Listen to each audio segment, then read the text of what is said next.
look, I don't like reporting maintenance, but I know it is part of the job because for me, it's just about making sure your property stays in tip-top shape so it can withhold its value for when you want to sell it. At least your return is going to be there. Otherwise, if you don't spend money on maintenance, when you want to sell your home, mate, you're not going to get the maximum price for it because the purchaser is going to be like, well, shit, this needs doing, that needs doing, this needs doing, and therefore offer you less. We believe every Australian deserves a right to own at the very least 5 investment properties.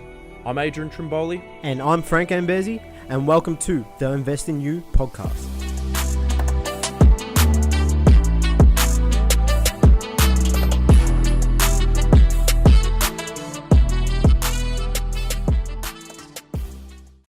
Fall down 7 times, get up 8.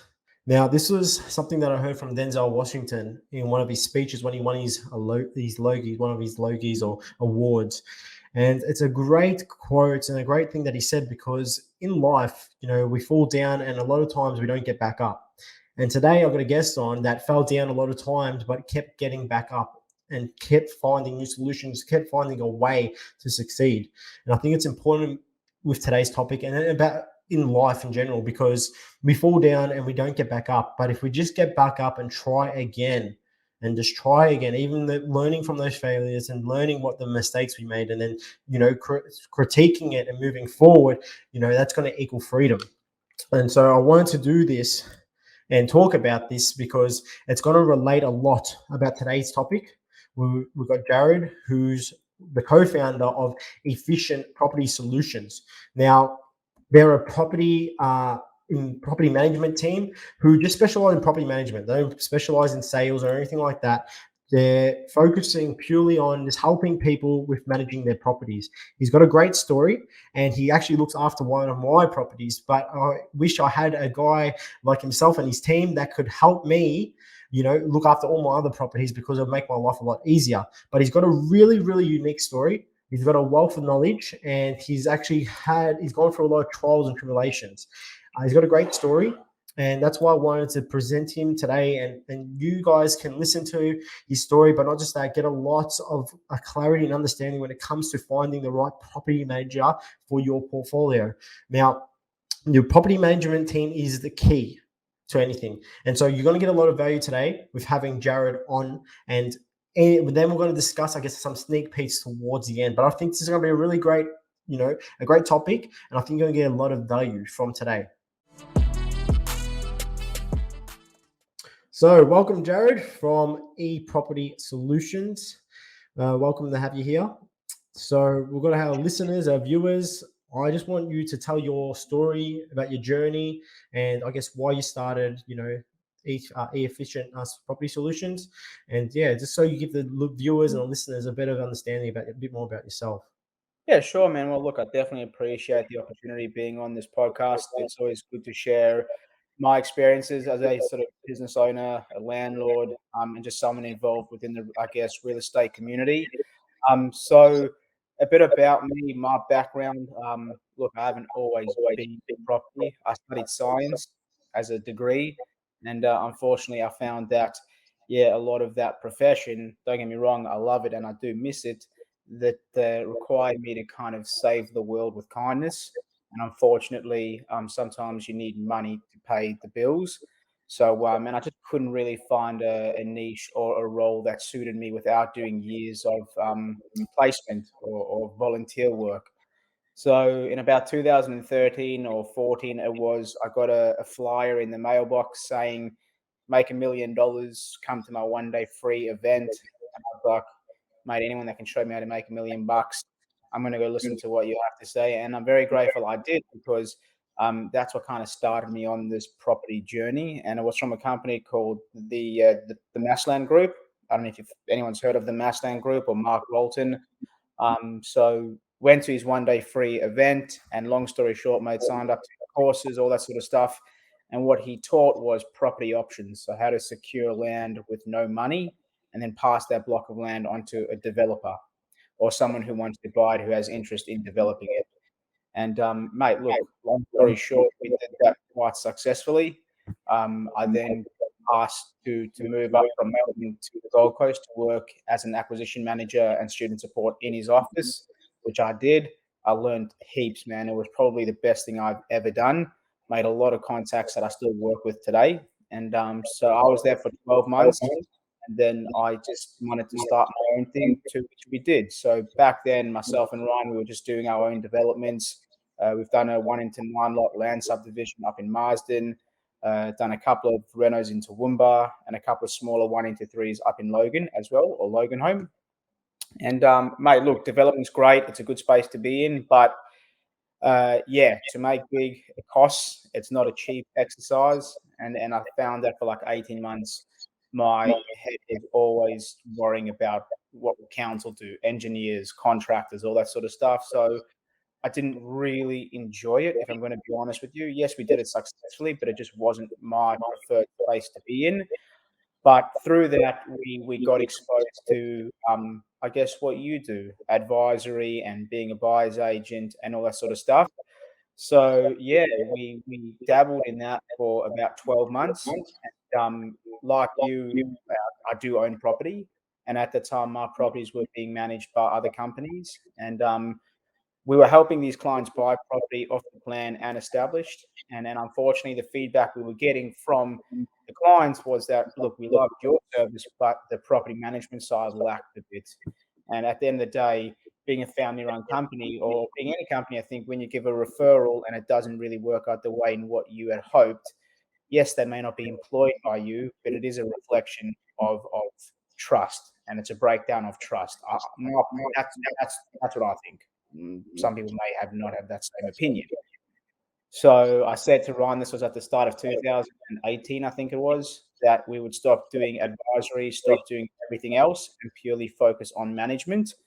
And mate, that's really what we've done to this date. Really, I feel that because look, I rent, but I also own property. I get to see it from both sides. I get to see it from a tenant side. I get to see it from an owner side as well. So for myself and Ryan, when we first started out, it was just us two. We just really wanted to create a brand or an agency that, look, we may not be for everyone, but the people that do want to work with a more personalized company and not some of your bigger corporates, which nothing against bigger corporates. Some of my closest mates work in them and they're fantastic and I've got good relationships with them. I think everyone has their place in this world.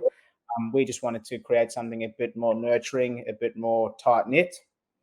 And yeah, mate, that's kind of what we've done. We now have a team of myself, Ryan, Jody, Prue, and Cameron, so 5 of us. And yeah, mate, for us, it's been a really cool journey to just see it grow from what it was back then, nothing to what it is now. So yeah, You should be very proud of yourself because it's very hard to take something from zero to 100.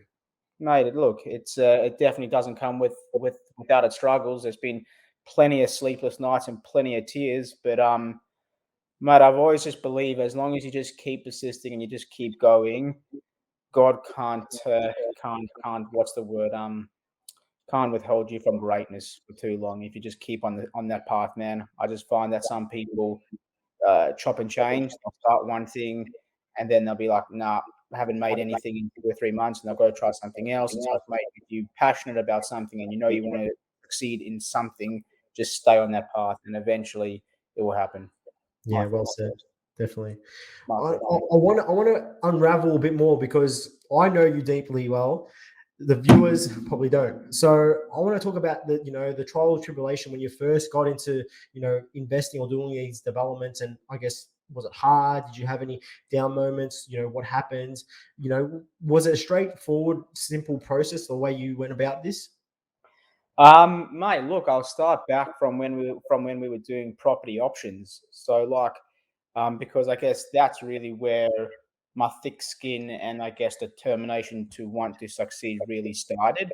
So how I guess property options works, or how I got taught, was you send letters to owners once you've identified the properties that you're looking at to option up their land. Yeah. And it's not an easy process because the way in which we got taught was that you write a letter, you can type a letter, but all the envelopes have to be handwritten because it's more personal. all the names need to be put on the letter because it's more personal. So you have to go into RP data to do the research and see who the landowners are and all that sort of stuff. So long story short, mate, we sent out about 2,000 letters before we had our first option deal.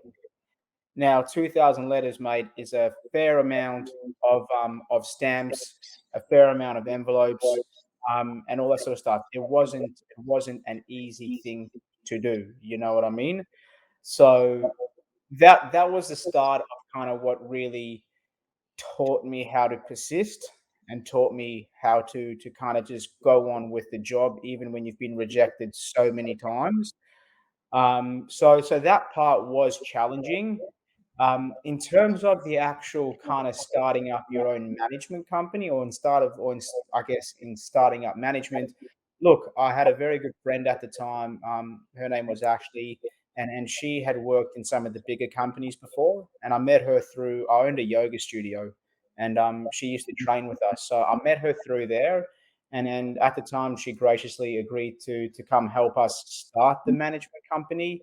And yeah, Ash obviously moved on, and yeah, we obviously stayed with what we were doing. So it wasn't so much challenging as it was an exciting event for me. So I didn't really pay attention to the difficulties that came with it. I was more focused on the the growth and finding new landlords and renting houses and all that sort of stuff. So no, the management part, no. But look, as you start to grow, I guess this is where me personally, I have Oh, look, I'll be honest. I think everyone experiences at some point of their life anxiety or stress, depression, call it whatever you wish. For me, mate, I my personality is one of either I'm going to do the job properly or I'm not going to do it at all.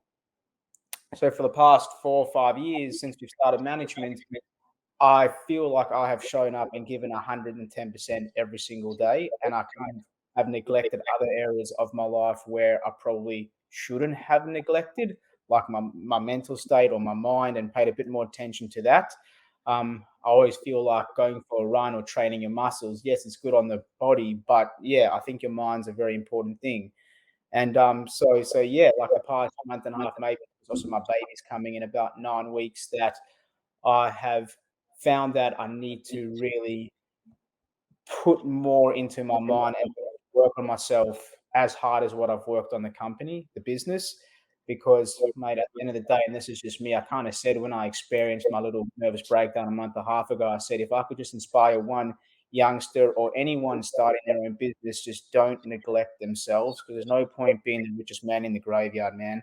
Like, you have all this money, but then if you're going to make yourself sick and you're going to be just not your top performing self, there is no point. So for me, I kind of neglected the balance between work and life. I just worked. Even when I was on holiday, my wife used to complain, Jarryd, you spend all this money going on holiday, but you got your laptop, all you're doing is working. Don't you just want to enjoy your time here? And I was like, no, I have to do this work. I have to do this work. And mate, eventually it catches up on you, I think. Yeah, it definitely gives you Yeah, burnout. yeah, mate, it catches up on you and it just kind of bites you in the bum then. Yeah, So, yeah, people think you need that that hustle. balance is really important. Yeah, they people think you need the hustle. They watch, a lot of YouTube videos or all these people online, and you got the grind and all the rest of it. But it's you got to have a life balance. Otherwise, if you don't, you're going to be burning yourself out, and then you're just not going to enjoy the process. Mate, 110% not. And also the problem is, man, sometimes a lot of people on social medias, they'll put up the fancy cars and the big houses and the fancy Rolex watches and all that sort of stuff. Don't get me wrong, mate, all very nice. But what people don't see is what they do behind the scenes. They don't see how hard they had to work to get there. They don't see, yeah, like you said, the tribulation, the struggles, the hardship that got to get to that point. And then sometimes mate, look, I've been to a number of seminars and I've watched a number of obviously personal motivational videos and all that sort of stuff. Sometimes they forget to tell you how hard it is to get there. I think if having a Ferrari was easy, every single person would have one, but it's not.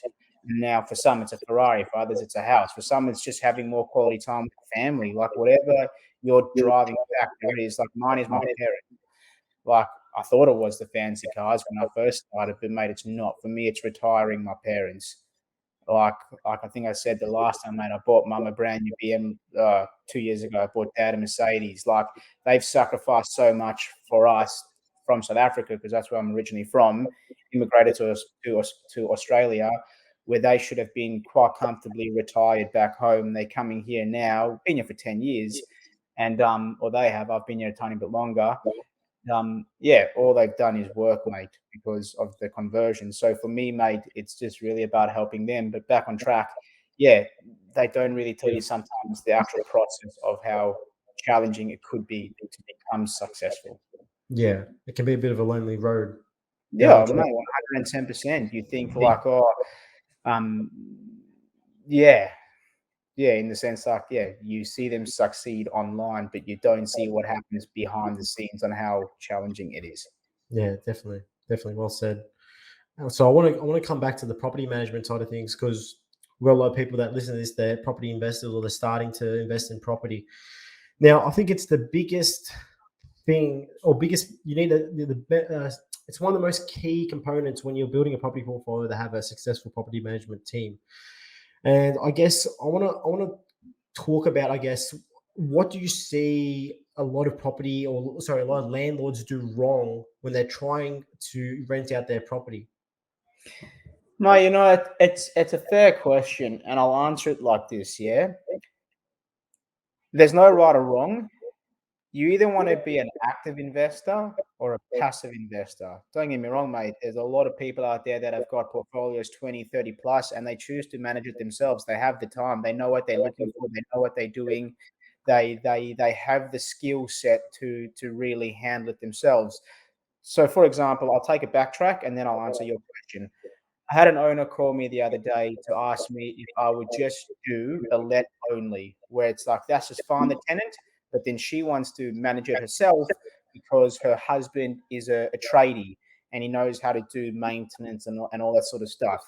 So look, my answer was, look, unfortunately, I don't do let only, and that's just my preference because, yeah, either I do the whole service or for me, it doesn't work.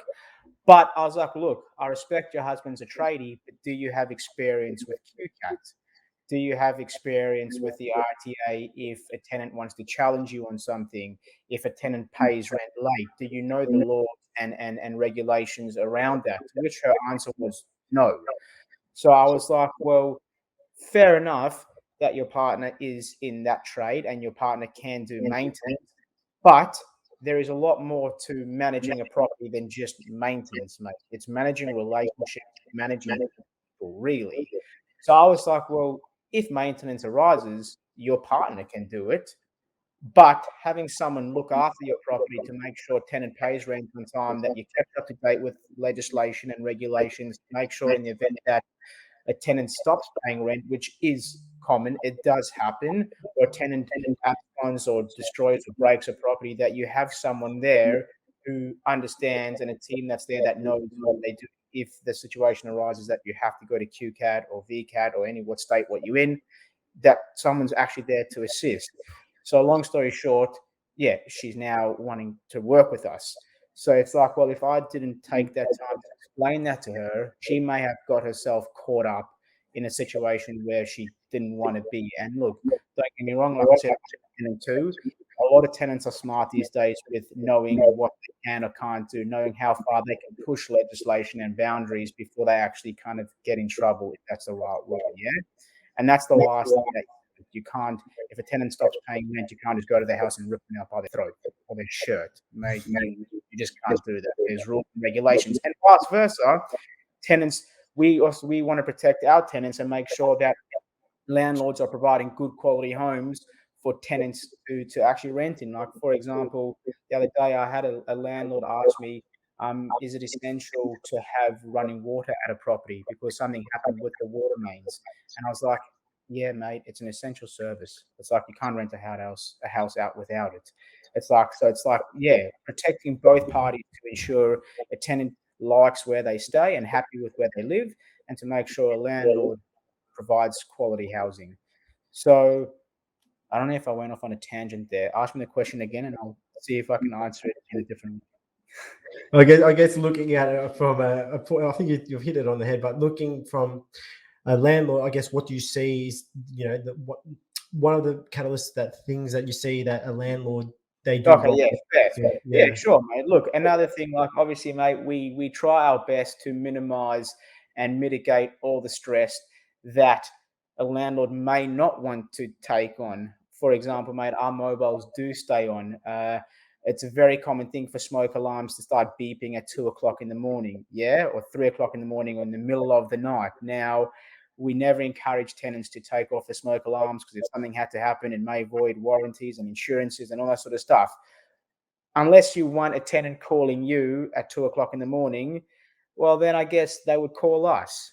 I know as a landlord myself, well, look, I manage my own properties, but I would rather, for the sake of 20 or 30 bucks a week, pay someone to take that hassle and stress away from me. Mate, it's the same as like being a mechanic or you know what I mean? If I wanted to service my car, I'd go learn how to service my car and I could save on money. But is then that time that I'm servicing my car the best use of my time and my skill? Or should I rather invest that into something that I actually am passionate about and want to do, which is property or go for a fish or spend time with my wife, whatever it may be? I think investing your time and energy into something that makes you feel good is where I guess you should do. The same as maybe mowing my lawn. For a year and a half, I used to love mowing my lawn. Now I can't stand it because I can't catch the grass and my dog's rolling it and then they bring the grass inside the house. So now I'm making 70 bucks every 2 weeks. I'd rather just pay my mower guy. Great bloke comes, he mows the lawn, he takes the stuff with him. So I don't have to use my green bin anymore. So, like, it's just about trying to use your time to your skill set to maximize your return on what yeah, you do in life. So, yeah, mate, property managers or property management may not be for every landlord, but I'd say to you, if for the vast majority, yeah, they want the ability to work with a company that knows legislation, that knows how to communicate, that understands, I guess, people and relationships to make the journey for them a lot more stress free. yeah, definitely. Because I think with property management, I hear a lot of stories, and I've seen some really, really bad things happen. I've seen people or sellers agents with their team or their property management team from the same agency will go and they'll do a property report and they'll give it to to the person that's purchasing the property. And what they'll do, they might use the last rental report that they've done, and that might have been 2-3 years ago, and they might, when they're selling the property to someone interstate, they give them that report. They don't get an independent person to go through the property. The property hasn't been, there's no maintenance that has been done in the last, say, 2, 3, 5 years, depending on what the situation is. But I've seen it happen before. And then they get this property, and then there's all these problems with it. So I see what happens, behind the scenes, and there's some really people that aren't authentic. And you're probably saying it all the time, but I think maintenance is probably something that we've probably got to talk about, because when I came to you for my property, for you to look after my property, that was something that you're big on. And I want you to kind of like talk on maintenance, and I talk about, I guess, the professionality of you going and inspecting those properties, and not just saying you're inspecting those properties and just giving your Yeah, of course, mate. landlords the old rental inspection that you've done the year or two before. Of course, mate. Well, look, I mean, it's funny that you bring that up. It was only about maybe 4 or 5 months ago that we have, or had back then, but still have a landlord that came to us, and long story short, he has two properties side by side, and mate, these two properties were in such dire strait, in such bad condition that both of them were vacant. He told me that the tenants left and blah blah blah. And when I went to go inspect them, I'm like, mate, your properties have just been absolutely ruined. And he's like, that's not possible. I've got routine reports from like a month ago showing perfect condition properties. And long story short, the agent was using the same photos. He sent me every routine inspection he had had. I mean, look, as a landlord, you do have to have your wits about you, and I mean, you do have to pay somewhat of an attention to it. But look, this landlord didn't. He put his trust in the company. Mate, this company was using the same reports for like 2 or 3 years, the same images, and he just wasn't opening them up and paying attention to them, which is just absolutely heartbreaking, mate. It's heart wrenching. So he spent about 60 or 70 grand between the two properties, bringing them up to a level where they just rentable. It's not about then achieving more rent. It was just about bringing them up to a standard for that area where I could actually put them on the market and attract a tenant. So, yeah, I think, look, it is important as a landlord that, yeah, when you do get sent your routine reports, not that it's not something that you like mustn't trust the company. I mean, you spent a lot of money on this property or your properties. It's a business. Otherwise, why else are you buying properties? And there's a purpose: retirement, more time with family, car, watch, whatever it is that you going with property to allow you to do. I mean, pay attention to it. Like, you have to look after it, because then it will look after you. But yeah, touching on maintenance, man, like you, I know when I had Mark Wellness, when I had on properties where with some other companies, mate, I would get maintenance. I'd get my statements and look at some of the breakdowns, and I'm like, "Oh shit, I wasn't even called or told about it. I wasn't even made aware that there was something wrong." The biggest one was for one of my properties up in Marsden. At the time, there was a development happening on the block next door, so a bit of the soil in my yard had fallen through to the block next to it, yeah, through the fence. And long story short, I get a quote from my property manager at the time for almost $400 to fix a little hole that what started to form at the back of the property. And I was like, this is a joke. So long story short, I went there myself and I fixed it. And yeah, mate, it cost me like $67. Bag of stones from Bunnings Warehouse, a bag of gravel, and some soil.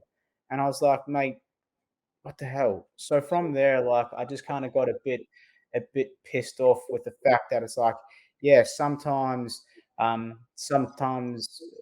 maintenance can be a big thing, because then owners become a bit annoyed in the sense that it's like, oh shit, I have to spend more money on this. I have to spend more money on this. And for me, look, I don't like reporting maintenance, but I know it is part of the job, because for me, it's just about making sure your property stays in tip-top shape so it can withhold its value for when you want to sell it. At least your return is going to be there. Otherwise, if you don't spend money on maintenance, when you want to sell your home, mate, you're not going to get the maximum price for it, because the purchaser is going to be like, well, shit, this needs doing, that needs doing, this needs doing, and therefore offer you less. Now, I feel that there's also a fine line between what a tenant may be responsible for when it comes to maintenance, if it's neglect or whatever it may be. But for the most part, mate, our tenants are really good, and it just does break down to just general maintenance that falls upon a landlord. But I feel for us, mate, it's just about keeping that open communication and just being transparent. We don't do any work without our landlord's permission, unless it is something absolutely essential, like a fire or an electrical fault or a hot water system that's burst. But our landlords are not contactable. We've tried to contact them, we've tried to email them, and it's been no response within a time period. We have to act with the best interest of the property in mind and the safety of the tenants. But for the other things, mate, look, yeah, it's not my money. It's not my home. It is my home. It sits in my portfolio. So I do look at it like it's my own home, but it's not my money, and I wouldn't want someone spending my money unless I knew what they were spending it on. Yeah, that's fair enough. And I think it's really important that you say that, because property, looking after your property and doing the maintenance is like targeting a certain audience. If you don't look after your property and it's run down and it's got, dirty walls, carpet needs to be changed, it smells and all the rest of it, you're going to attract a sort of type of tenant that wants to live there. And they might not be the best quality tenant, but if you look after the property, do the maintenance, do the checks, replace the carpet, paint the walls, you're going to attract a better quality tenant, and they're going to look after the property. So it's really like a bit like marketing and targeting that right audience. Mate, 110%. Like, at the end of the day, mate, it's important for people to know why they're wanting to buy the property. Like, mate, just because you've bought a property doesn't necessarily mean you're going to make money, and that is the God's honest truth. It doesn't necessarily mean that it's going to give you what you want. Like you say, mate, buying a property but then not doing any maintenance, or buying a bad property that needs a lot of work done, you have to think of the end user in mind, which is the tenant, and you have to think who you're going to attract or who you want to attract. Unfortunately, this is the truth. There are a lot of, I don't like the word bad, we'll call them naughty. There's a lot of naughty people out there, mate, that will use your property as something that, as a managing agent and a landlord, I wouldn't want them to use it for. You know what I mean? So yeah, at least having a good quality property, but not only that, I'll take a step back. A good quality home shows a tenant that, all right, this landlord actually cares about this home. I need to look after it in that same manner. If I take a property to market, which truth be told I won't, if a landlord, I'll ask a lot of my landlords how are they with maintenance, and if they're like don't really like it, it's like, well, maybe we're not the best fit for each other because yeah, every property is going to have maintenance at some stage of its life. And if you're not wanting to look after your home, all that does is create headache for me and my team and piss a tenant off for something that may actually be genuine and just doesn't work well. But yeah, mate, bringing a property out to the market that's in absolute shambles, all it does is tell the people that are coming, I don't care about my home, I don't care about this, so I don't care if you ruin it too. And then yeah, it just creates headaches. Yeah, for sure. So I want to talk a bit about as well of inspection. So I guess Yeah, you're a little bit different and unique, and that's what I like about you because normally I guess it's 6 months they do a routine inspection, but you do a little bit different. Oh, can you explain it? I guess. yeah, mate. Look, we yeah, for us, mate. Look, like I said, I have no intention of being a big corporate company. And when I say yeah, corporate, I don't necessarily want to grow to thousands of properties. For us, it's about that service. And I feel for us, mate, we chose when we started to do our inspections every 3 to 4 months. Now, the reason why we chose that is, I mean, it's a fair amount of time for something to happen and go wrong. I know a lot of tenants may also be a bit scared to report something big that may have happened, in fear of that they may get yelled at or kicked out or evicted or whatever it may be. But that's where, for us, when tenants come and we do the handover, we sit with them for about half an hour, 45 minutes, an hour, however long they need to feel comfortable with actually now living in this home, and we explain to them maintenance, or if something goes wrong, it's not necessarily a bad thing. It just needs to be reported so we can act upon it as quickly as we can to make sure everything gets fixed. We have started trialing that for tenants that have been with us for a long time and we know their properties are always well looked after. We're starting to trial that we push their routines out to every 5.5 months, 5 months, maybe even 6, only because they've gained our trust and respect, and they've shown to us over time that their properties are always meticulously well looked after.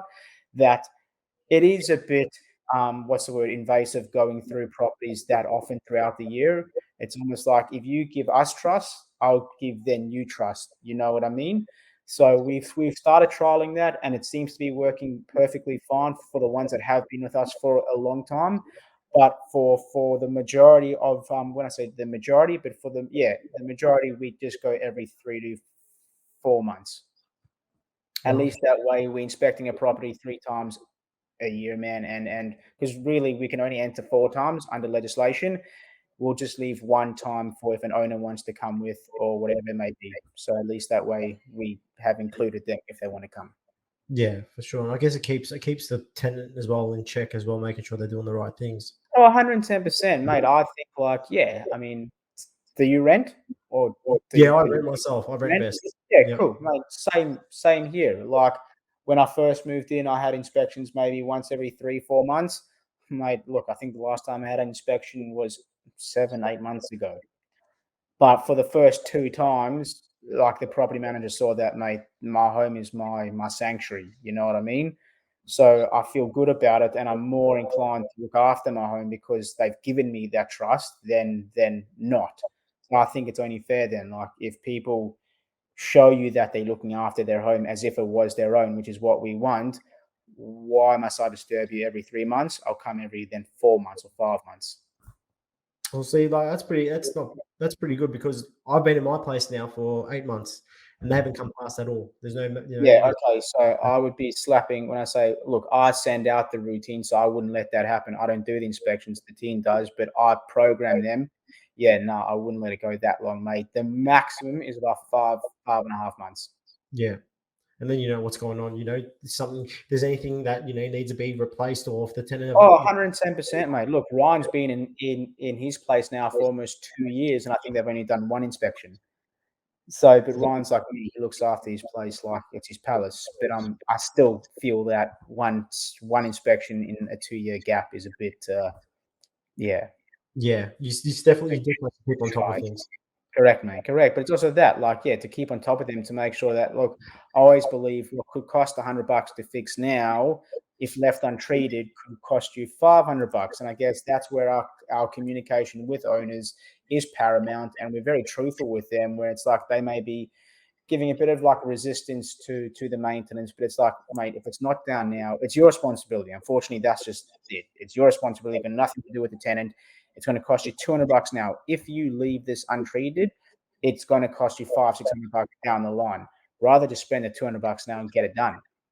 Yeah, for sure. Do But you yeah, feel like you have to draw a line sometimes? Because sometimes there's tenants that will want everything replaced, and there's yeah, oh, mate, 110%. It's about education, I think. So when they come up or when they come in to do the handover, it is about educating them as to what's, I guess, essential and not. For example, I had one today, beautiful mum and daughter. They were actually really, really nice, but they inspected the property last week, Saturday. They applied, they got approved. They came to do their key handover today. Now, they noticed that there were fly screens on the windows, but not actually security screens.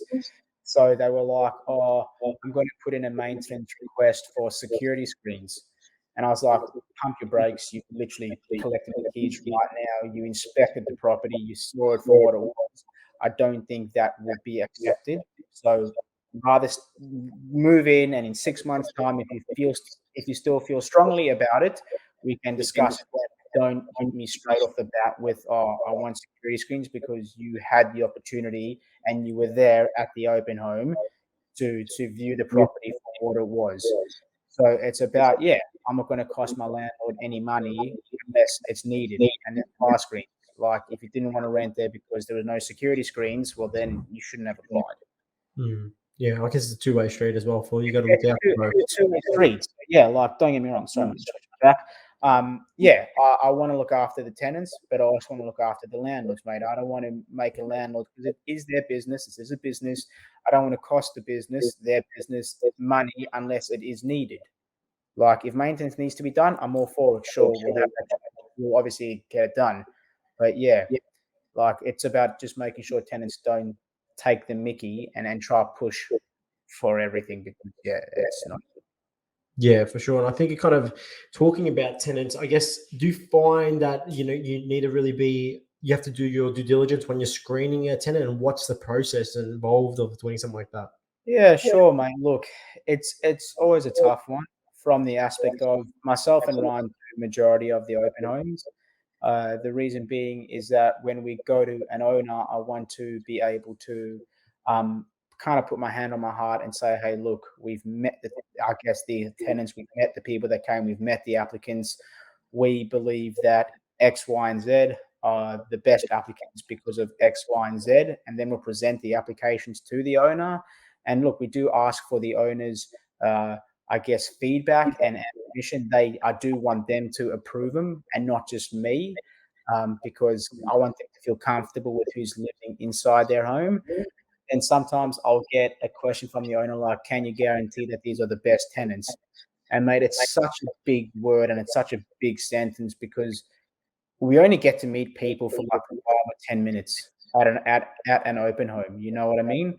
I think to really guarantee something like that, that takes time. It takes trust. It takes multiple occasions. We've known each other for like 12 months now, a year. But Yep. it's like I've spoken to you a billion times. So it's like there's now trust. So I feel like it's very hard to 100% guarantee something over 5 minutes. I do every possible check I possibly can. Rental references, employment checks, previous rental references. If there's 2 or 3, I'll go back as far as I can. Ticket checks, police checks. I do everything within my capability, within my realm, to say, "Hey, look, I think these tenants are the right fit." At the end of the day, investment, it is a risk. There is an element of risk to it. Hence, I wanted to release a video yesterday about landlord insurance, but it was Australia Day, so I thought I'd do that post instead. So next week, I'm going to release a video just on like my Facebook page or the actual page, just about the importance of taking out insurance, landlord insurance. It's possibly one of the cheapest forms of protection you can get in this industry. Because yeah, it's very hard to guarantee something that a tenant's going to pay rent on time, not damage the property or anything like that. I'll say to you, in what, since 2018, I have evicted, and like I don't like it, but look, that's just the job. Maybe only 3 or 4 tenants for not paying rent and damaged. I've only had 2 homes that have been ruined, and I don't think that's too bad, man. To be honest, out of 600, so it's not a terrible strike rate. So yeah, it's very hard to always guarantee a perfect tenant made. One of my prime examples is what I approved 2 GPs. They had 300 grand combined for a house in Newport, 12-month lease. 8 months into their 12-month lease, I'm led to believe, and I know this is really hard and very, very, very sad if it is the truth, but they told us that one of their children died in a car accident. I've never been able to prove that or verify that. But long story short, they just absconded the property, stopped paying rent, never communicated with us besides for that one email saying this is just what's happened. Never told us they were vacating, just literally stopped paying rent, drove up to the property, and all their furniture was gone. They didn't ruin the home or anything, but just vanished. So they were 2 doctors. So You don't know like, what's going on. you just can't predict the future. Like you don't know. We Yeah, do our best to try and mitigate every bit of risk at the front. definitely. I guess that's so important with I guess you're the quarterback, I guess, in the property investors when they're building a portfolio. Without having a great property management team, you're going to have you can occur a lot of danger, from getting a bad tenant, not doing the checks, not doing the right maintenance. And, it just creates a bad association towards property investing. A lot of people don't like to invest because of that reason. Oh, mate, 110%. Oh, man, like, and don't get me wrong, I can completely appreciate where they're coming from. Sometimes I think as human nature or as human beings, uh, maybe sometimes we're conditioned to think of the negative before we see the positive. So it's like when you talk about investing, what may come to a lot of people's minds is, nah, it's too risky. What if a tenant doesn't pay rent? Blah, and all the negatives that come with it. Instead of thinking of the positives first, like, oh my God, we can build wealth, we can generate equity, we'll have great tenants, we'll have a beautiful portfolio, do all this. I think naturally we kind of, our bodies are wired to protect ourselves, I think. And by protecting yourself, you think of the bad. So, but it doesn't necessarily always have to be the case. Yeah, exactly right. It And doesn't have so to be the case. what I want to talk about, Jared, we've got like a lot of listeners. They're all over Australia, and some of them invest in property interstate, or some are a bit scared to invest interstate because of this reason, or because they can't see the property, can't touch it, they want to check it out, or they can't do the maintenance.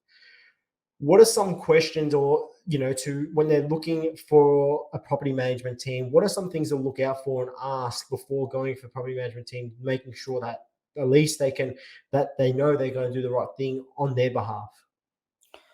No, that's a very fair question.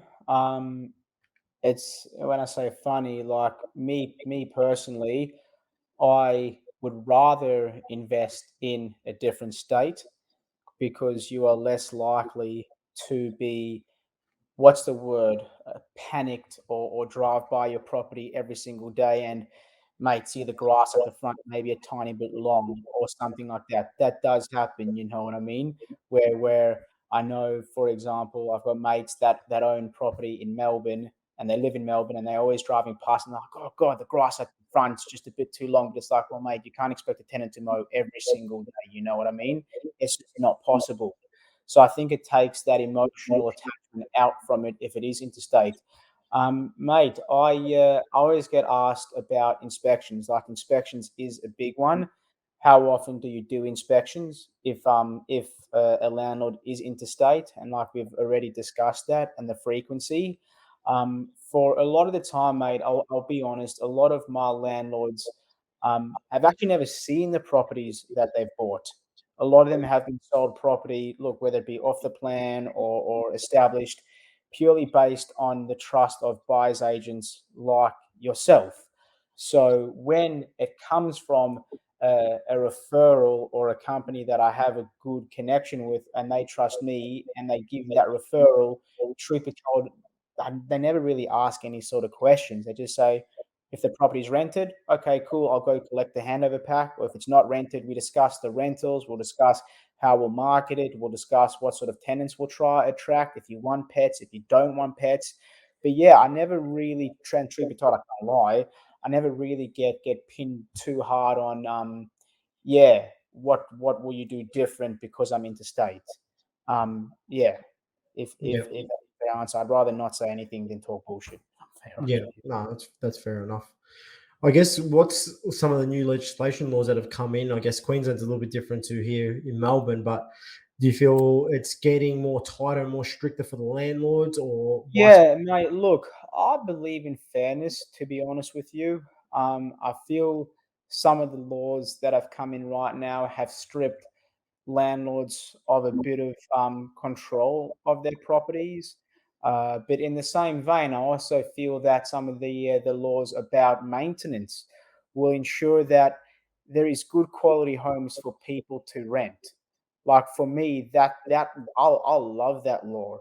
I have to be honest with you. I really truly do, because if there is something that really truly needs to be done, for example, something that goes against legislation or safety, like a handrail or a staircase that is not safe, that's rusted through, that's broken, like we're having right now. I don't want to call it an argument or fight or anything like that, but I have an old Queenslander, but it's old, and this particular landlord never likes doing maintenance. But the tenants are now taking him to QCAT because of the entrance. There's only one entrance. You can park your cars underneath, but you have to walk up the flight of stairs. But the timber palings, the timber steps, they've all kind of walked through, and he just doesn't want to replace it.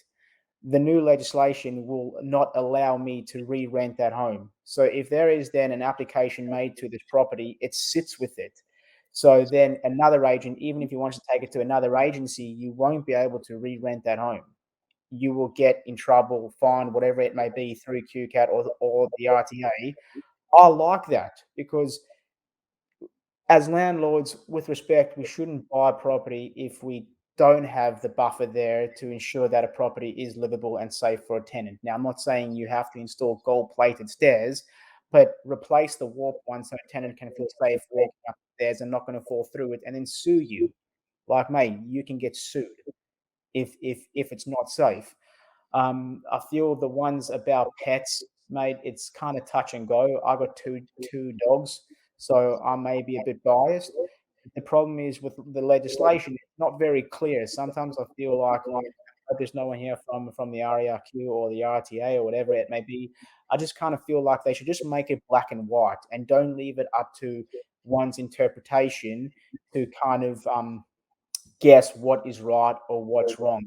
With pets, it doesn't really stipulate what sort of size yard is acceptable or what weight dog. It just kind of makes it very blasé. You know what I mean? That a tenant can have a pet. So I actually called the RSPCA to see if they could send me a kind of breakdown in terms of, okay, if the yard size is this big, what size animal could fit inside this yard. But look, I haven't been able to get anything back because, yeah, what a tenant may think, okay, a Rottweiler in an apartment may be suitable, and owner may not think that. And as a property managing agency, I may not think that. But it doesn't give it black and white as to what can go where. So Mm, sometimes it kind of cause our own grief. yeah, that's But fair I enough. also think that with the legislation about, yeah, like I say, compliancy, all that sort of stuff, I do like the compliancy side of things because, mate, then it just stops areas from looking like trash, mate, if that's better for lack of the word. Yeah, it what makes some areas better than others, mate, is just when I say it's, yeah, the housing and how well the houses are looked after. If every area was good, mate, that means people would want to rent in every area. That means there's always going to be demand in that area. I just think, yeah, making sure the houses stay up to a quality and standard. Yeah, it's important because I guess if people are listening to this and they're landlords themselves, just imagine if you're renting and you were there and your landlord didn't want to change this, the toilet seat that was broken or the tap washer that was leaking or the handrails or the stairs that were run out. People, you need to, do these things because it wouldn't be nice if it happened to you as well. So that's how I kind of look at it. And I think it's, Mate, 110%. And it's a tough one. Like, I talk with a team a fair bit. I talk with other companies and other property managers. It's so hard, and I guess landlords get a bit pissy when it comes to like this, and I get it. I understand it. Like, a big one is like tap washers and toilet seats, like when they break. But they're like, well, I'm not living in the house. They using it. It's wear and tear. It should be placed on them. But unfortunately, like, it's maintenance on the house. So I always kind of maybe saying, look, hopefully tenants won't yell at me. It's like, I don't know, like maybe there should be like specific things that is a tenant's uh, obligation to fix if they break, if it is misuse, or if it like washes, or maybe from tightening the taps too hard or something like that. That the first time the landlord covers it, but if it happens again in a 12-month period, then it's misuse or something like that. That does give a bit more responsibility on a tenant to maybe just take a bit more pride in where they live and a bit more care of the home instead of just reporting back to the property manager or the owner about this needs doing, that needs doing, that needs doing, that needs doing. I don't know. Like, yeah. Yeah, definitely. I think Well, you've given like, a I lot of don't, views. let me ask, mate, you rent. If that was law, say that came into effect where it's a tenant's responsibility to replace the tap washers, like anything big goes to the landlord, but tap washers or a toilet seat, if that then becomes your responsibility, how would you feel? How would you tell me your thoughts? Look, I feel if I've destroyed it or broken it myself, I probably would replace it just because that's what the sort of person I am. But if it's just wear and tear and things happen for because of this the nature of the beast, the tap washer goes because it goes, or the the seat starts to break because it just broke. It is up to the landlord. It's Yeah, of happened to me course. before, and it's like a business. It's your property. You purchased it for that reason to build wealth and give someone a home to live in. So it's up to you. So I think it's gotta be a two-way street. But at the same time, I don't expect, I guess, the tenant to pay for the things that break and by accidental, or even if maybe they did do they broke the tap washer by accident. It's up to the landlord. I still believe so. It's No, hard. and It's that's hard. fair because it's hard because it's also hard to prove malicious damage. How do you prove malicious damage? How do you prove that I broke that toilet seat on purpose? I mean, if you go to a property and you see a crowbar sitting in the gyprock wall, different story. It's like, okay, that was malicious damage. But yeah, for the smaller items, and I think the smaller items is what sometimes get the landlord's back up. It's not the bigger ones where it's the hot water system because they know that's out of everyone's control. It's just unfortunately part and parcel of the beast. But I think it's the smaller ones, the $100 here or the $200 there. It's like, how do you prove that a tenant did do that? How did you prove it? And you can't, man. You Yeah, can't. And that's possibly where we spend a bit of time, not butting heads, but like trying for our tenant, trying for our landlord to find a resolution where it's like, okay, this is what needs to be done. Because yeah, a landlord doesn't want to spend it. A tenant's like, but I swear my life to God, I went to go make a poo this morning and I got up and the toilet seat just cracked. Mate, how do I not like? yeah, How do I not exactly. prove it? There's a fine line. I think if a landlord says no pets and they said yep, no dramas, and they bring a pet in and the pet pees or woos on poos on the carpet and makes a mess, and they're broken law, maybe they should be paying for those things or taking the bond money. Oh, mate, 110%. Yeah. For Mm, something simple like that, mate, 110%. When it comes to pets, that's easy because like you were a direct cause, or your dog was a direct cause of skirting boards being chewed and all that sort of stuff. But something that may not necessarily be a thing that you would intentionally break, and those are the most common ones: a toilet seat, or yeah, for example, mowing your lawn and a stone flicks up and cracks glass. Like, we've had that maybe 4 or 5 times, and every time it happens, we look at each other and we're like, "Oh, shit, here we go," because it's like there's a tenant doing the right thing, mowing their lawn, maintaining the property, but a stone flings up and cracks glass. anything can happen, can't it? Mate, it's like, who is responsible to fix that? I'll be Yeah. honest, on the 5 occasions that it's happened, the landlord has paid for it, but yeah, it's Well, yeah, you can't do much. It like, is an yeah, accident that happens. correct. So look, I want to wrap it up here, Jarryd. you're giving the viewers a lot of valuable information, insights, what not to do, what to do, and to Appreciate take care of their property. I just want to ask you one last thing. it.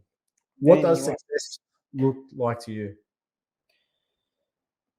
Mate, success for me is in 8 weeks' time when I get to hold my child that I've wanted for so long. That is what success is going to look like for me. The ability to be present for bath time, to be present for morning time with her. I know a bit sentimental, but yeah, we had a miscarriage a year and a half ago, and I've wanted to be a dad for a long time. So for me, that right now is what success is for me, knowing that I've put in the hard yards with the business, with the team to allow me to do that. Um, but success for me, other than that, is spending more time working with the team, really helping them achieve what they want. Property management can be a hard grind. Like I said at the very beginning, with so many expectations, trying to please everyone all the time. So it's just making sure that they well looked after. And if at the end of the day and at the end of the week they leave the office and they're like, shit, yeah, that was a great week, that's success for me, man. Whether I've grown by a landlord or I haven't, just the team's happiness and their health in the office while they're with me. That's what success this year will look like for me, my friend. Beautiful. God bless, man. I hope you all the best with the little one. Which you Mate, will. thank you very, very much. I really appreciate coming on this podcast, man. It's always a great time chatting with you. And yeah, thank you very much for listening. No, you're welcome. Where can the viewers, if they want to reach out, where you're located, what areas you look after, Yeah, of and course, man. the So details in the bio. yeah, of course, buddy. So pretty much we cover from the northern GC up to Brisbane and out to Ipswich. Our office is based in Tunamera, which is around Loganholme, if anyone knows that. The best email that goes to everyone is just rentals@efficientps.com.au, or you can call us on our 1300 number, which is 1300 148 417. But yeah, I can send you some information, and if you're happy, well, you have it. You can put it up on the post, or look, I'm not too tech savvy on how YouTube works or whatever. By all means, feel free to share it, mate. You leave it with me and I'll get it all sorted. No Oh, dramas. mate, you make me blush, and I wish I shouldn't have shaved. I look like a 2-year-old, but I'm actually 33 now, so it's all good. Well, thanks again for coming on, Jarryd. Much Hey, appreciated. thank you. I really appreciate it, brother. Look after yourself, and I'll chat to you later on. Definitely will. Thank you, Jarryd. Take care, bud. See you, mate. So there we have it, Jarryd from E-Fishient Property Solutions. Whole bunch of valuable information about property management, what to do, what not to do. So some of the key takeaways, I believe, from what Jarryd, just gave us was, I guess, maintenance. Looking after that property, doing the right things to keep the property up to date, attracting that right tenant because you're looking after the property. If you do not look after the property, imagine you're just going to target a demographic of people that won't look after the property because you haven't looked after the property. So they say if you've left it in this state, they're going to leave it in that state, if not worse.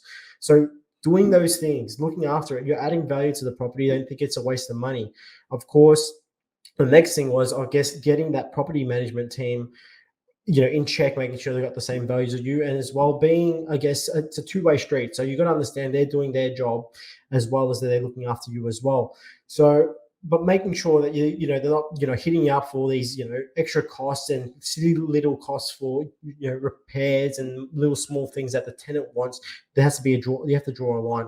So making sure that you actually get the right tenant the right property manager that is, I guess, the same values as you. So I think when he talked about, I guess, asking those right questions. Are they an investor? How many times do they screen the property, or view the property in a year? How do they do their screening when they screen a tenant? These are some questions that you want to ask because you want to make sure that they're doing the right due diligence when they're, looking after your property. At the end of the day, this is your property. It's a business. You spent a lot of money to get this property. So that's super important to make sure. As well, keeping up to date with the legislation and laws, I think it's really important. And, because if you don't, there's going to be a lot of, downfalls and a lot of, problems happening in the future. So I think Jarryd, gave a lot of valuable information. It's important to, if you want to go back, listen to this, get some key points. If you want to reach out to him, please do. I'll put all his information in the bio. Now, he's based in Queensland. Now, I wish I could have Jarryd for all my other properties all over Australia. Unfortunately, I don't, but I've got some other great property managers in different locations where I ask the question. I make sure I screen those property managers, making sure they're going to look after my property. So super important. Making sure as well, asking that property manager, which is another tip, is what's their screening process like? What are the checks they're doing?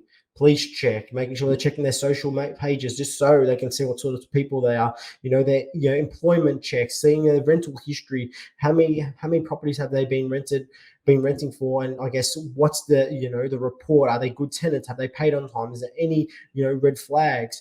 Things like this, you got to make sure. So if you can eliminate the risk, it's going to make your life a lot easier as well. So I think it was a valuable episode here for landlords, or if you want to become a landlord, you're going to learn a lot from today's podcast that we had Jarryd on. So keep in check with our future podcasts that we're coming up. We're getting all different people from, like I say, from all different areas of our life, but just reach out if you want to reach out to Jarryd. Even if you can't look after your property, but you want some advice, what to do, what not to do. He's a lovely man. Him and his brother Ryan as well, Fisher. They're very helpful people. They want to help anyone. So please do. And I thank you for watching and listening to this podcast. But there's more to come.